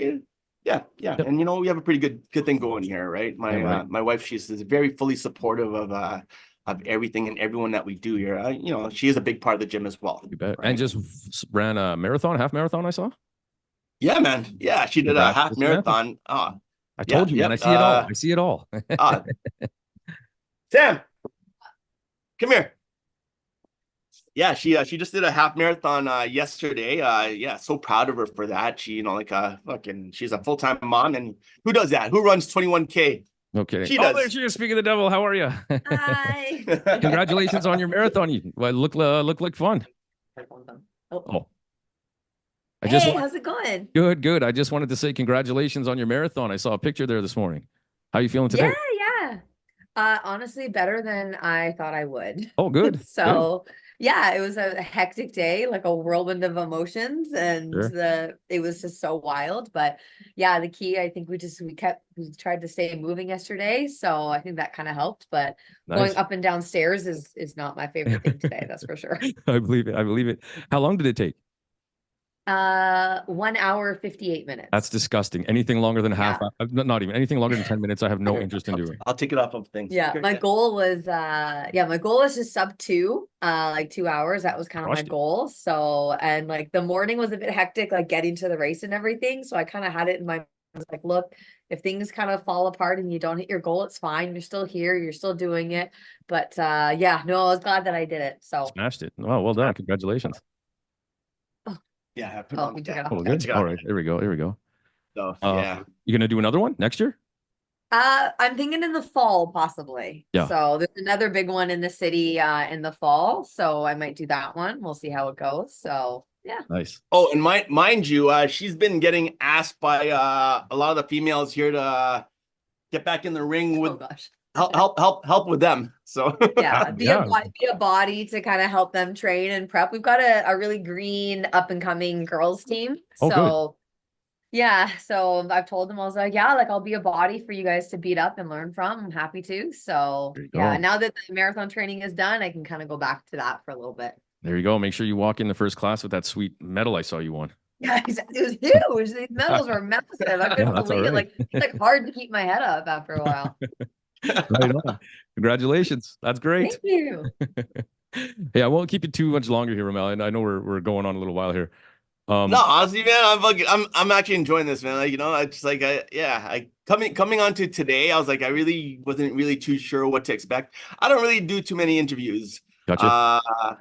But I mean, this is actually pretty cool. So Well, I'll tell you what, man. I'm sure you've heard it. My only goal for this is to pump everyone's tires and our industry in Canada of Muay Thai and martial arts. Anything else, I'm not trying to do. hey, you're doing an amazing job of it. I've been a big supporter of your podcast since you first started. I've pretty much listened to all the podcasts. I love listening about Muay Thai stories, about Muay Thai period. So, it's always been a big part of me. And you know what? It's yeah, man, like I love hearing all the interviews with all the different people. So I appreciate it, man. Hey, real quick, I forgot to text you back. I was busy on fight night, but you did hear your shout out, right? I just want to make sure on the last Muay Thai no, World Cup. You didn't? no, I didn't. I promise I did. No, I actually we bought the stream, but a lot of it was there was a lot of interference here and there, Really? right? So yeah, so I mean, Oh, it was kind of hard to sometimes it's kind of hard to hear the commentating. I don't know whether it was just from the stream service itself. I don't know, or maybe it was my internet provider. I don't know. Yeah, no, I got Whatever. you. I got you. Well, that's too bad. But I Yeah. promise I did it. I promise. No, it's all good. Thank you though. Thank you. Hey, so a couple quick questions before we're out of here. Just real quick. I'm not asking about the attitude of East versus West. I think a healthy rivalry that clearly is happening is great. Phenomenal. It only helps everybody if we're all healthy competing. But what do you think the main differences are between Western and Eastern Muay Thai in our country? The main difference between, are you talking about between the styles, between the gyms itself? I would say just the scenes, I guess. So, two different scenes. Yeah, Two different scenes. It's amazing because no matter what it is, it's catapulting Muay Thai across the board. Yep. Right? Yep. Catapulting Muay Thai across the board. I'm not gonna get into what I dislike about everything. We're not Understood. about that. Just look. Yeah, I don't want that. Just what you see as differences. Yeah, but differences. You know what though? I mean, like, I feel there should be. You know what? It's overall it's great. Okay.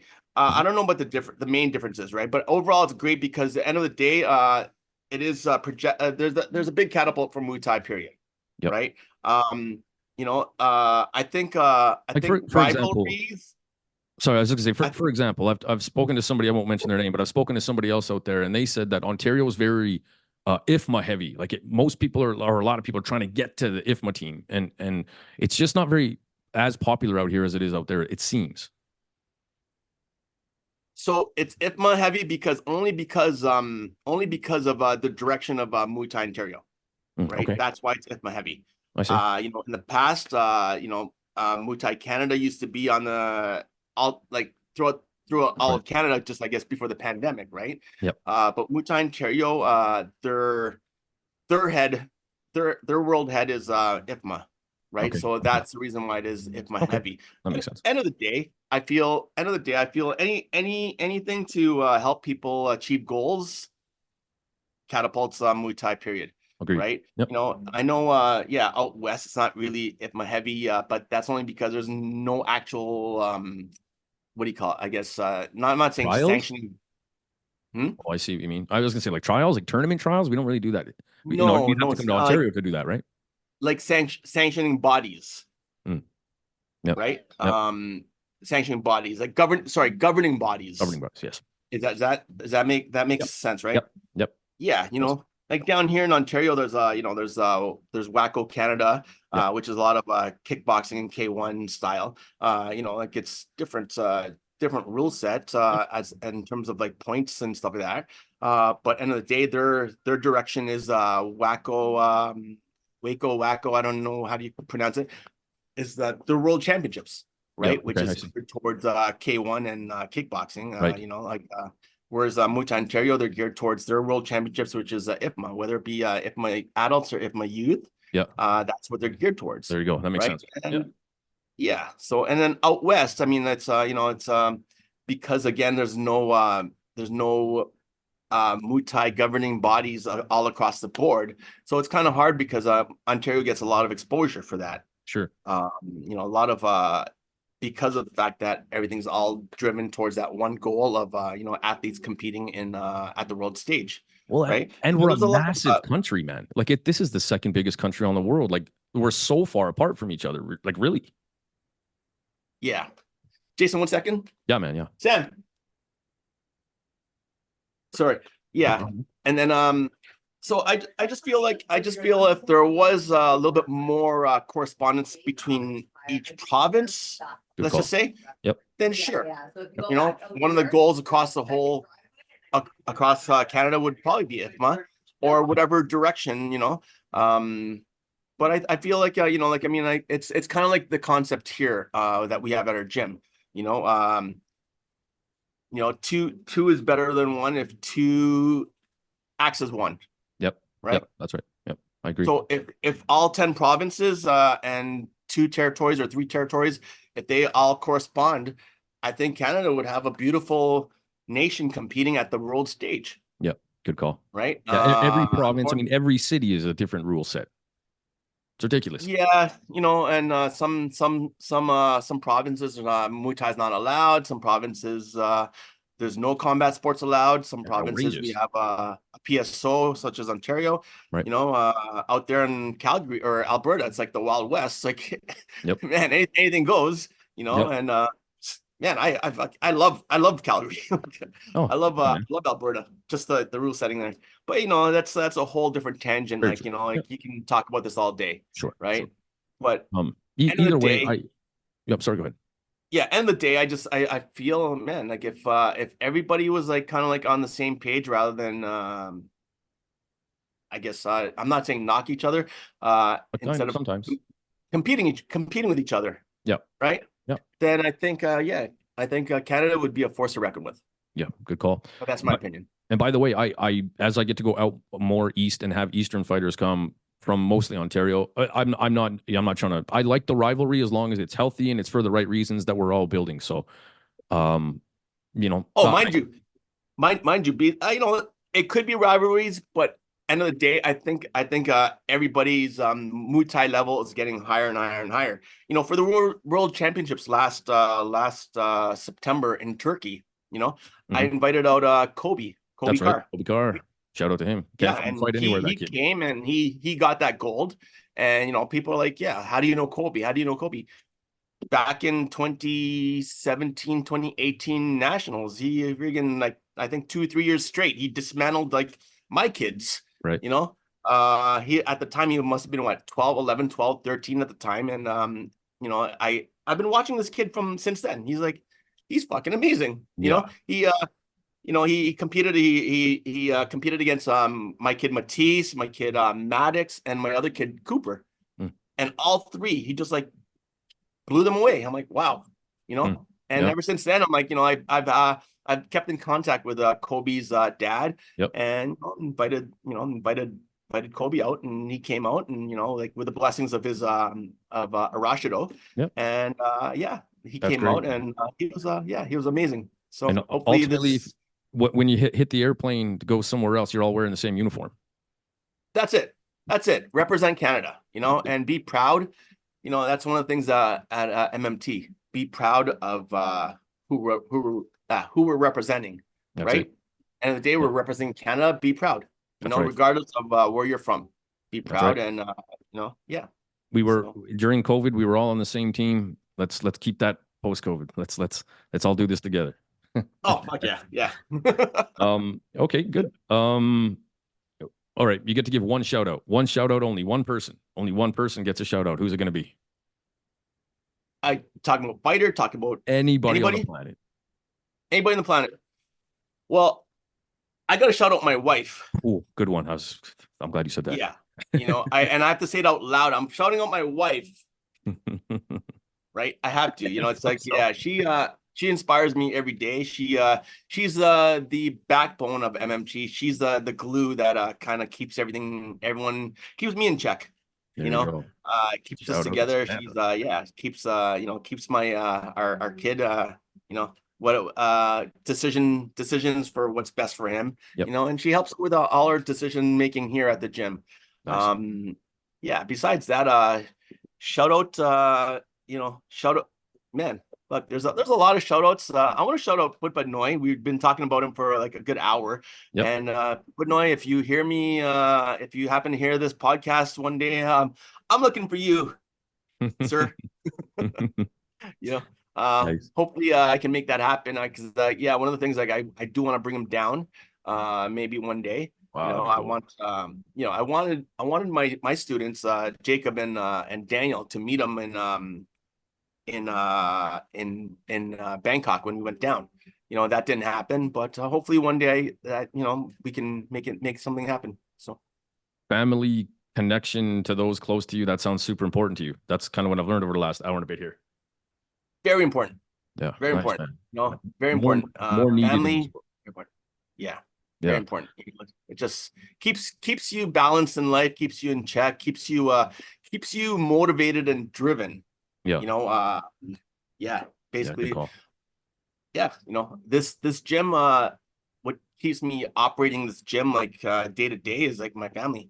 There you It's man, it's just one of those things. It's like I'm inspired by other things to make sure this gym succeeds, and one of that is my family. So Nice. Good. And it also takes a half empty cup to keep that mentality, like learning something, bring it back. I didn't know that, I bring it back. Like, I think in a position like we are, gym owners and coaches and stuff, it's easy to say, I'm the man, I know what's right, and piss off on everything else. So I think staying humble and keeping your glass half empty is super important, man. That's great. yeah, but you know what? Even that, I try not to. I don't like calling myself the man. Like a lot of people, like, they look at me like, hey crew, hey coach, hey hey big boss, hey this, and you know what? For me, it's all about a collaborative effort here in the gym. That's it. Right. I got my coaches, Isaiah, Clay, Mikey, and then I got all my fighters. I got some of these guys they help train others. For me, it's about a big collaborative effort in the gym. Like, we work as a team, as a unit. Everyone thinks, everyone puts me on this on this pedestal. Hey, you're the big boss. No, I'm not the big boss. Well, my wife's the big boss, Right. but we all do this together, Right. right? We lose as a team, we win as a team. We move forward, and that's Right. what we do. We've had a lot of setbacks the past how many years, but what does that do? That makes you stronger and stronger all the time. Right. We don't get into politics. We move forward. Whatever people want to hear, want to try to get a reaction out of you, doesn't matter to me. Forward, and that's it. Yeah. If you wanna try to compete with us on this kind of level, so be it. Competing is natural, competing is healthy. That's it. But we always try to move forward, and that's it. And we move forward together. So again, like, I don't like to be the man. I like to be the team. One of the men. Does that make sense? Yeah. Or Yeah, man. It's all right, man. If people like you're the man, okay, fine, I'm the man. I need your help. Can't do this on my own. That's exactly it. That's it. exactly it. If you want to So, call me the man, right? I need your help. All right, man. I got a last top 3 question before we're out of here for today. all right. If you could coach, train exclusively, let's say 1 to 2 years, like a real good understanding, and take a fighter somewhere, if dead or alive, if you could train, coach, take a fighter with you for 2 years exclusively, completely under your wing, and travel around and fight, who would it be? Dead or alive, it can be anybody that's ever existed. Oh, okay. That's a By the way, that you don't do now. That's because that's cheating. that I don't do now. Correct. That way nobody gets their feelings hurt. That's a pretty cool question. Thanks. A fighter that I can. Oh man. So I don't really have a wish list. But I've actually enjoyed holding pads for certain people. Not that I wish to be, I wish to be coaching them, right? But you know what? It's like when Jake Peacock, when he's come down here, a couple of times, I fucking really enjoy holding pads for him. I've held pads for for some ties. I've held pads for just different fighters here and there. It's actually really cool, just to see what their levels like. Jake's explosive. Like he's fucking on this next level. Oh man. And not just on the pads, but in the grit, in the attitude, in the personality. He's so. Oh man. He's so attracting. Yeah. People, it's funny because when we brought Jake Peacock here in the past, people were like, oh, how can you do that? How can you do that? Because Eric Rocha used to be with us in the past, right? Yep. And people are like, oh, how can you bring Jake Peacock, blah blah blah. He fought your boy Eric, blah blah blah. And for me, it wasn't even about that. No. Have you ever broke this guy down? His mindset? No, I brought him down for his mindset. Right. His mindset is it's second to none. Second to none. Jake, be about it. That's it. Yeah, man. So, anyways, I brought him down, and it was his mindset, his mentality, and I wanted my fighters, my team to experience this guy, and man, did they ever! Beauty. And they took a lot. They took a lot of gold nuggets from him being with us for for how many days, and it was pretty cool too. I got to see what he was really all about. I held pads for him, and man, so explosive again.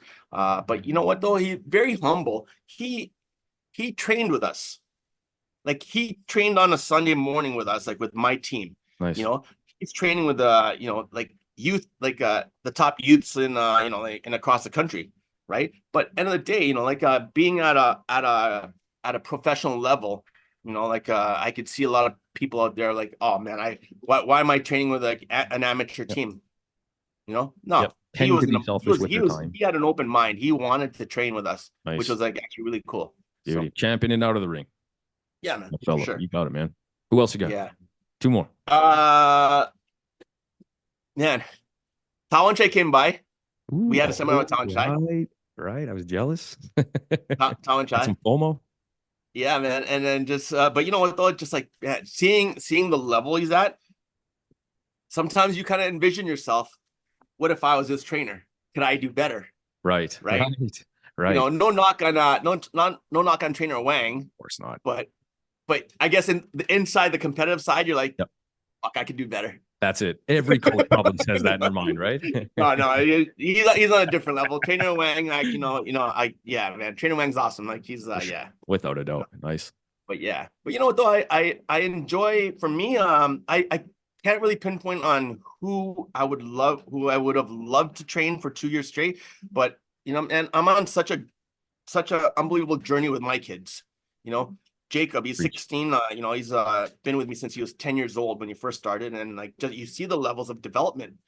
Daniel, you see the levels of development with all these kids, and what, and it's it's just being able to be kind of they're on their guide, on their journey. It's actually really fulfilling. It's actually really cool. While experiencing their life struggles as well, growing into men, like the teenage years and stuff like that, right? You're all part of that too. That's it. Awesome, man. So, Well, listen, brother, Yeah. before we're out of here, is there anything else you want to talk about or mention or anything? Where can we find you on Instagram and all that good stuff, as well as the gym? Yeah. So yeah, find us on Instagram. You find me, Rommel, Rommel Oliveros, Oliveros. My gym, Milton Muay Thai Boxing.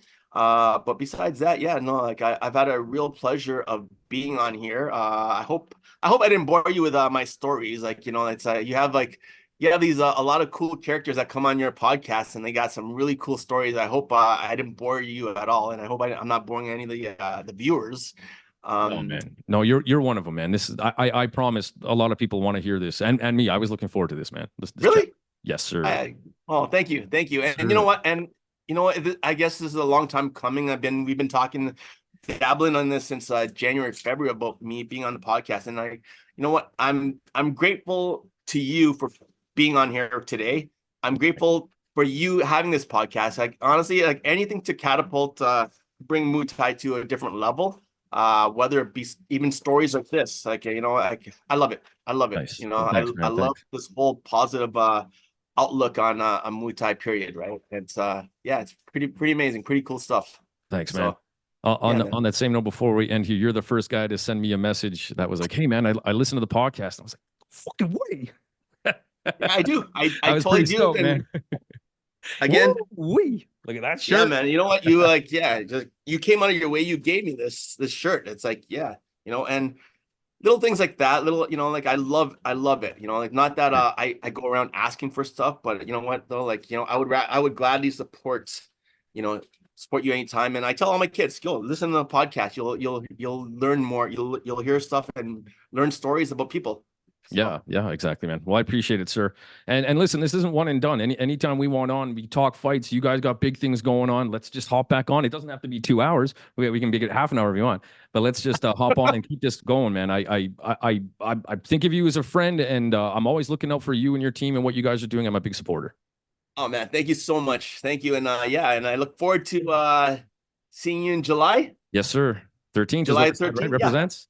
Okay, yeah, we'll talk about more, but anyways, yeah, I'd like to say again, everybody else, thank you for listening to me babble and babble and babble, and being Jason's guest here today.